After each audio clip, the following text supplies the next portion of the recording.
अस्सलाम वालेकुम। आज मैं आपको एक पंजाब की मुटियार की कहानी सुनाता हूँ। कैसे उसने हिम्मत की और गांव के नंबरदार को नाकों चने चबा दिए। अब ये गांव के अंदर लड़की जिसका नाम बल्कीस उर्फ बाली जट्टी था। बाली जट्टी गुस्से की बड़ी तेज थी और सारा गांव उससे डरता था। और उसी गांव का जो नंबरदार था ताजदीन, वो भी बड़ा गुस्से वाला और ये कह लें कि दुश्मनदार बंदा था।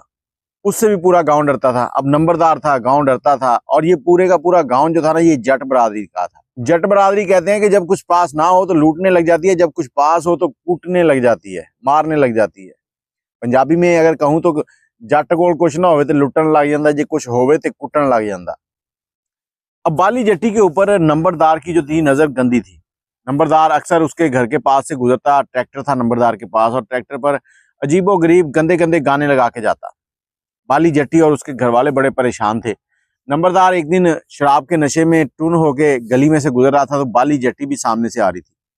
बाली जट्टी का उसने हाथ पकड़ लिया। बाली ने कहा कि नंबरदारा हाथ छोड़ दे, तू मेरे बाप की उम्र का है, फिर ना कहना कि तेरे साथ कुछ ज्यादती हो गई है। वो नंबरदार आगे से जट था, वो कहता तेरी ये हिम्मत, तुझे नहीं पता मैं कौन हूं? बाली जट्टी कहती मुझे पता है तू कौन है, कितने पानी में है, लेकिन तू मुझे नहीं जानता, मेरा नाम क्या है? नंबरदार जो है उसका हाथ जो है वो झटकती है और कहती है कि अगर दोबारा हाथ बढ़ाया ना तो ये जो तुम्हारे कंधे हैं इनके ऊपर तुम्हारा सर नहीं रहने दूंगी, तुझे पता ही नहीं चलेगा तू कहाँ गया। अब नंबरदार को बड़ा गुस्सा चढ़ा। दो तीन औरतों ने भी उसको वहां पर देख लिया, उसकी बेइज्जती हुई, घर चला गया, बड़े प्लान बनाने लगा। अब नंबरदार जो है उसने बाली जट्टी का घर गांव से बाहर बाहर था। उसके गांव के साथ वाली जमीन जो थी वो उसने ठेके पर ली। ठेके पर लेने के बाद गर्मियों के दिन थे, बाली के घर वाले जो है वो छत पे सो रहे थे। बाली जो है वो तीन बहनें थी, माँ थी, बाप था, इनका भाई कोई नहीं था। और जो नंबरदार था उसके तीन बेटे थे। तीनों बेटे जवान थे, लेकिन सबसे बड़ा बेटा जो था ना वो बड़ा मुहज्जब और शरीफ पढ़ा लिखा था। वो दूसरे लड़कों जैसा नहीं था। दूसरे दो लड़के जो थे वो बड़े बदतमीज और छिछोरे थे। अब घर में सब सो रहे हैं। नंबरदार रात के टाइम पे ट्रैक्टर लेके आता है, खेत में ट्रैक्टर चलाने लगता है और गंदे गंदे वल्गर मुजरा टाइप गाने जो है वो लगा देता है। अब गाने चल रहे हैं तो बाली की जो माँ है उसके बाप को कहती है कि अगर हमारा कोई बेटा होता तो जाके नंबरदार को बताता कि गाने कैसे चलाने हैं। इतने में बाली का बाप जो है वो कहता है कि नहीं, मैं जाता हूँ, मैं जाके बताता हूँ। बाली छत से नीचे आती है, कहती है अब्बा तू रुक, मैं जाती हूँ। बाली की माँ उसको रोक लेती है। उसका बाप जो है वो नंबरदार के पास जाता है। जैसे ही नंबरदार के पास जाता है, नंबरदार जानबूझ के ट्रैक्टर बिल्कुल उसके पास लाके रोकता है, जैसे उसके ऊपर चढ़ाने लगा है। नीचे उतरता है, आके कहता है हाँ भाई कैसे आया तू? तो वो कहता है नंबरदार तुझे शर्म करनी चाहिए, तू मेरी उम्र का है, तेरे भी बच्चे हैं, अल्लाह ने तुझे बेटी नहीं दी, लेकिन गांव की बेटियां तुम्हारी बेटियों जैसी हैं, कोई शर्म को हाथ मार। अब नंबरदार आगे से कहता है कि देख, तू अगर अपनी जगह अपनी बेटी को भेजता तो मैं तुझे बताता कि कैसे शर्म की जाती है। अब तू आ गया है तो तू दफा हो जाए इधर से, नहीं तो मैं तेरा हड्डी पसली एक कर दूंगा। अब बाली का बाप जो है ना वो मतलब ओहदे में भी कमजोर है, जमीनों में भी कम है, नंबरदार तगड़ा है। नंबरदार का मतलब होता है कि जैसे 16वें साल में ग्रेड का अफसर होता है ना, इस तरह से उसकी टैका चलता है। अब बाली का बाप जब वापस पलटने लगता है ना तो उसको गुस्सा था, या तो वो गाली देता या उसके मुंह पे थूक देता। बाली के बाप ने गाली देना मुनासिब नहीं समझा और नंबरदार के मुंह के ऊपर थूक दिया। जैसे ही उसने थूका है तो नंबरदार ने फौरन अपना गुस्सा उतार कर बाली के बाप को मारना शुरू कर दिया। मार मार के उसके सर से खून निकाल दिया, नाक से खून निकाल दिया, चोटें लगी हुई हैं, सर फट गया है। और उसके बाद उसको ठुड्डे मारे और उसको कहा दफा हो जाओ। डेक चल रहा था, किसी ने उसकी आवाज ही नहीं सुनी कि क्या हो रहा है, ना घर पे पता चला। जैसी बाली का बाप घर पे वापस आया, आके उसने दरवाजा खोला, अंदर से बाली की माँ ने देखा तो उसने कहा हाय मैं मर गई, ये क्या हो गया? बाली भी पीछे से आई। बाली ने आके माँ को कहा माँ चुप हो जा। माँ को चुप कराया। उसने कहा अगर तुम में से कोई भी बोला तो मैं उसे भी मार दूंगी आज। बाली ने बाप का हुक्का उठाया और बाप की मोटरसाइकिल खड़ी थी, उसमें से पेट्रोल निकाला, शीशे की बोतल में डाल लिया। अब शीशे की बोतल में पेट्रोल डालकर बाली ने हुक्का ऐसे उठाया और हुक्का पीती हुई चल पड़ी है। शीशे की बोतल जो है वो बगल में दे ली है और नंबरदार के पास पहुंची है। नंबरदार ने दूर से देखा, कहता बाली तेरा बाप पहले ही तुझे भेज देता तो इतना बड़ा हंगामा तो ना होता। बाली कहती नंबरदार तुझे कलमा आता है? नंबरदार आगे से मस्खरी अंदाज में कहता क्या मेरे साथ कलमे पढ़ने हैं? बाली कहती मैं पूछ रही हूँ कलमा आता है? नंबरदार कहता आता है, पढ़ ले मेरे साथ। बाली कहती फिर तू आखिरी बार जिंदगी में कलमा पढ़ ले, उसके बाद तुझे सांस लेना नसीब नहीं होगा। बाली ने हुक्के का कस लगाया। कस लगाते लगाते बगल में से वो शीशे की बोतल निकाली जिसमें पेट्रोल था वो नंबरदार के सर में दे मारी। जब सर में मारी है तो पेट्रोल सारा नंबरदार के ऊपर गिरा। इतने में कि नंबरदार सीधा होता है, थोड़ा पेट्रोल जो बचा था उसने ट्रैक्टर की तरफ भी फेंक दिया। अब जो हुक्के की चिलम थी ना, वो उसने उठाई और नंबरदार के ऊपर गई है। नंबरदार को लग गई आग। जैसे ही आग लगी है, बाली बड़ी सियानी थी, बाली ने फौरी तौर पर वापसी कदम पलटे हैं और पलट कर पहुंच गई है घर। घर जाके उसने पानी के बर्तन उठाए हैं ताकि कदमों के निशान जो है वो पहचाने ना जाए। अपनी बहनों को लिया, माँ को लिया, आके नंबरदार के ऊपर पानी फेंकने लगे। पानी अब ऊपर तो नहीं फेंक रहे। अब बाकी जो डेरे थे ना वो दूर दूर थे, डेक चल रहा था, किसी को पता ही नहीं चला क्या हो रहा है। गाने चल रहे थे वल्गर गंदे। नंबरदार जो है वो फूक के आ गया, आग लग गई, सड़ के स्वाह हो गया। नंबरदार मर गया। जब मर गया तब इन्होंने ऊपर पानी डाला। अब कदमों के निशान भी खत्म हो गए। लोगों ने आके देखा, लोगों ने नंबरदार के बेटों को बताया, वो भी आ गए। जब उन्होंने देखा कि बाप जल गया, उन्होंने सोच रहे हैं कि ये काम सिर्फ और सिर्फ बाली का हो सकता है, क्योंकि बाली पूरे गांव में मशहूर थी कि बाली जैसा खतरनाक कोई नहीं है गांव में। वो होने कहने को तो एक औरत है, लेकिन मर्द से ज्यादा जिगरा रखती है। अब अगले दिन नंबरदार के घर पे वो जनाजे के बाद फूड़ी लगी है। फूड़ी के ऊपर सब आ रहे हैं अफसोस करने। नहीं आया तो बाली जट्टी का बाप नहीं आया। बाली जट्टी भी गई, उसकी माँ भी गई, उसकी बहनें भी गई हैं। अब नंबरदार के बेटों को शक था कि इन्होंने ही कुछ ना कुछ किया है। नंबरदार के बेटों ने एक बंदा भेजा उनके घर के, जब पता करो कि क्या मामला है, वो क्यों नहीं आया। जब घर गए तो चेक किया कि वो कहता मैं ना गिर गया था गुसल खाने में। गुसल खाना कह लें या खुरा कह लें, शहरों के अंदर तो वो सिंक लगे होते हैं और वो बर्तन धोने के लिए, लेकिन गांव के अंदर एक सीमेंट का वो बनाया जाता है खड्डा, जिसको चड़ा भी कहते हैं, खुरा भी कहते हैं।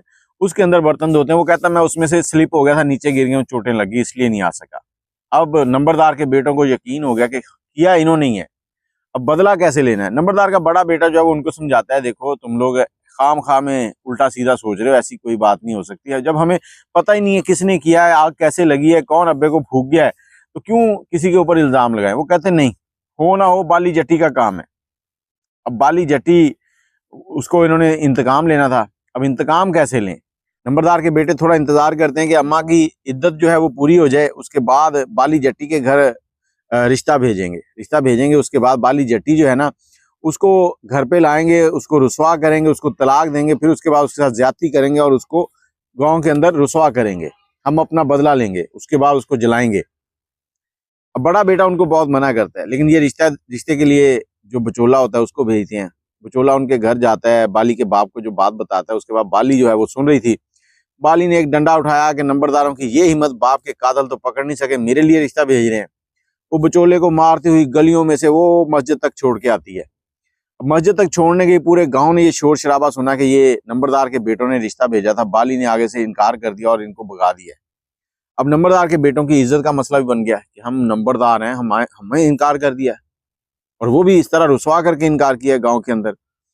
उन्होंने साथ वाले जो 5-7 गांव थे ना, सब गांव के जो नंबरदार थे उनको बुला लिया। सब जट बरादरी थी, उनको बिठाया, खाना खाना खाया। उसके बाद कहते जी ये हमारी पग है, क्योंकि नंबरदारी में जब नंबरदार मरता है ना तो वो नंबरदारी उसकी के खानदान में बड़े बेटे को आ जाती है। अब बड़ा बेटा चाहे तो छोटों को दे सकता है, मुंतकिल कर सकता है, नहीं तो बड़े बेटे के पास होती है। उन्होंने कहा ये हमारी पग है, ये आप लोगों के पास है। अगर बाली जट्टी का रिश्ता लेके आते हो तो ठीक है, नहीं तो फिर समझे कि हमारी पग और रुसवा कर दी आप लोगों ने। वो सारे के सारे मूंछों को ताव देते हैं, जी हम बाली का रिश्ता लेके आएंगे, ये हो ही नहीं सकता कि बाली इनकार कर दे।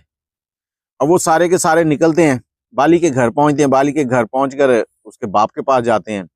उसके बाप से कहते हैं कि हमें बाली का रिश्ता चाहिए नंबरदार के बड़े बेटे के लिए, जो इस वक्त नंबरदार है।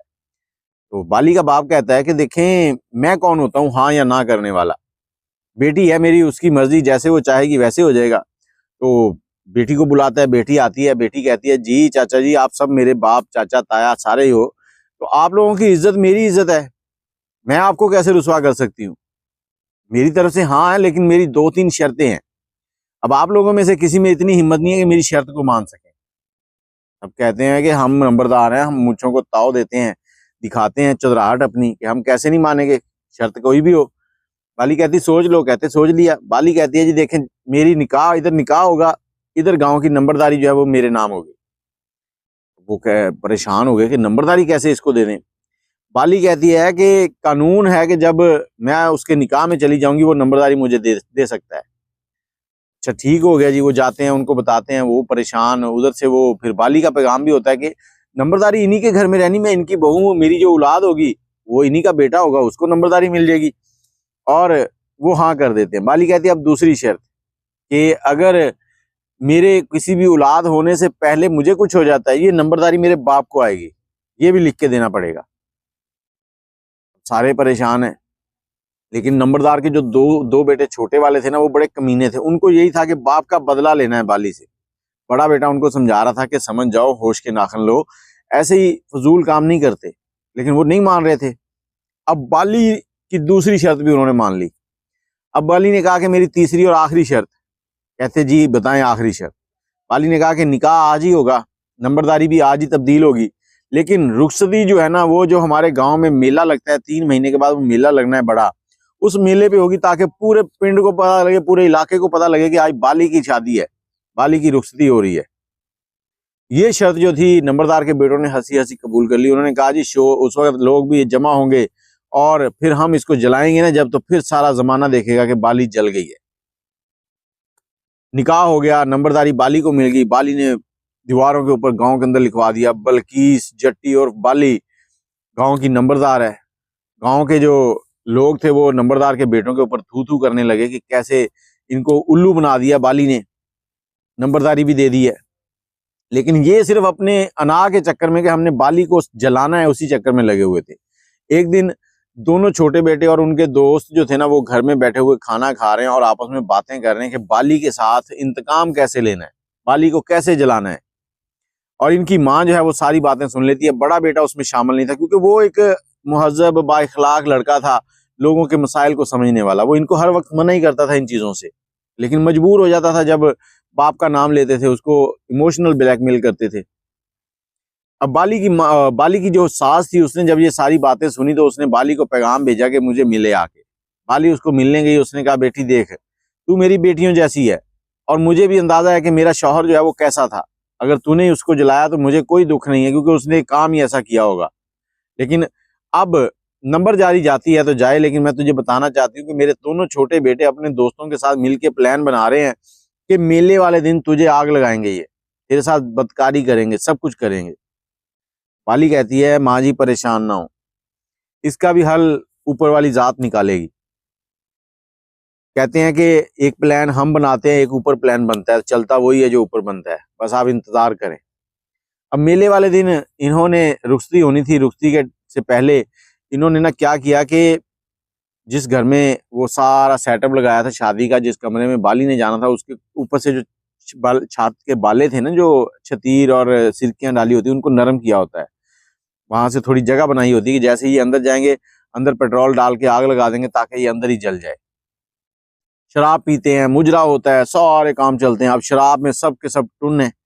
नंबरदार के दोनों बेटे ना अपने काम में को इशारा करते हैं। एक कमरे में जा रहे हैं, 2 लड़कियां जो हैं वो नाचने वाली, उनको साथ लेके, और इशारा करते हैं कि जला दो।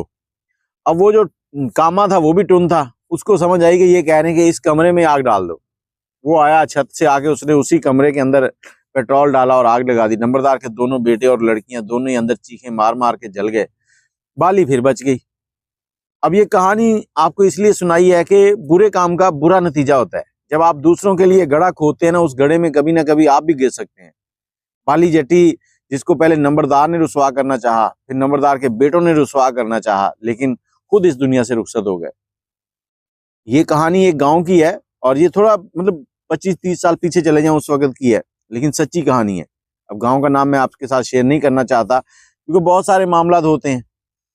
अल्लाह पाक सबकी बहन बेटियों की इज्जतें जो है उनको महफूज रखे और सब लोगों को इतना इज्जतदार जरूर बना दें कि वो एक बार दूसरों की बहन बेटी की तरफ नजर उठाते हुए सोचें जरूर कि हम क्या कर रहे हैं। आपके पास इस तरह की कोई स्टोरी है तो इनबॉक्स में आ सकते हैं। मुझे इजाजत दें, दुआ में याद रखिएगा। अल्लाह हाफिज।